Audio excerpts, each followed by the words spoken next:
So these are some of the things that are pressurizing health.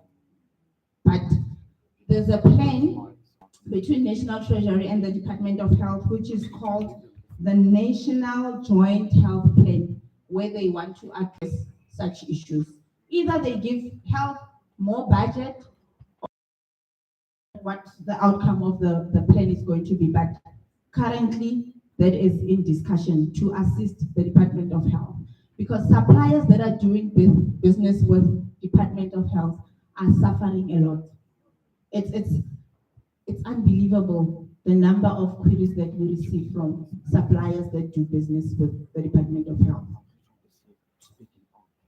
And one of the other things that we did was to also, we had a task team where it comprised of National Treasury, PSC, DPSA, DTI, DPME, and small business, where we went to visit the struggling departments. So from the information that we received, we would do an analysis and see which departments are actually struggling to pay their suppliers. Then we went and visited those departments to try and assist them to improve their processes in paying the suppliers in time. And there's a standard process in departments that we send. We drafted the standard process and we send it to department to say, to make sure that payments are, invoices are paid on time. This is a standard process that departments need to follow.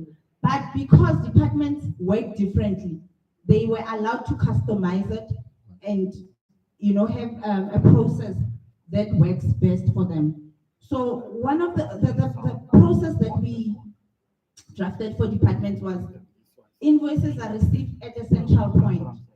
We get scenarios where suppliers don't even know where to submit their invoice.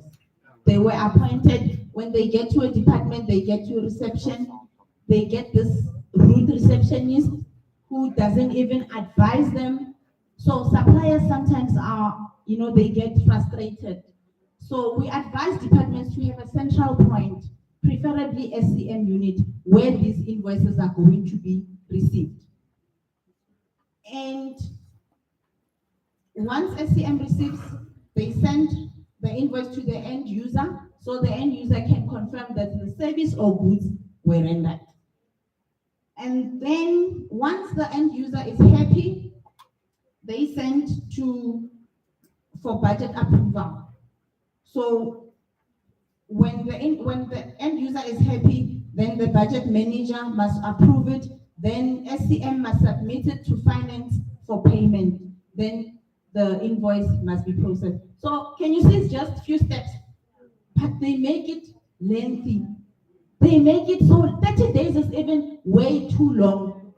If you have good processes, when you receive an invoice today and it's valid, when we say valid, we're talking about it has all the requirements. It must go to the next step. The user can receive it tomorrow. Once the user approves or is happy with it, they can send it to SCM. Then SCM can send it to finance. Then someone processes that payment. So it's just, it's something that we need to work around. And each department has its own internal processes. So we didn't prescribe the processes for the departments to say once the invoice is received, it must be with SCM for 5 days or 10